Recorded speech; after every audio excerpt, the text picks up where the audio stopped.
Hey, everybody, this is David Bradley, training facilitator and coach with Grant Cardone. I am here with your Tuesday sales tip in under 2 minutes. Let's go. Today's tip is a doozy that comes to us courtesy of my good buddy Nicole over at 100% Chiropractic in Aurora, Colorado. Here's what she said. We were talking about service being senior to selling.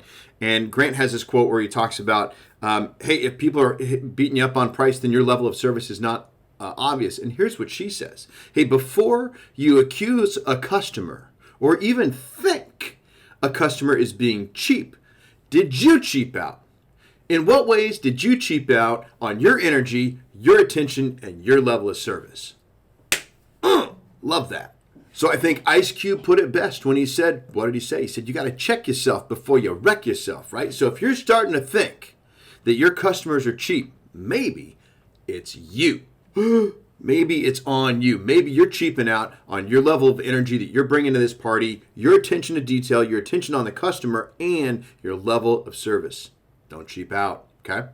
And this has been your Tuesday sales tip in under 2 minutes. Hey, for more information about our brand new coaching program, shoot an email out to david@grantcardone.com or feel free to give me a buzz, 310-777-0352, or pop on over to cardonesolutions.com/coaching. That's cardonesolutions.com/coaching. cardonesolutions.com/coaching, and be great because nothing else pays. See you soon.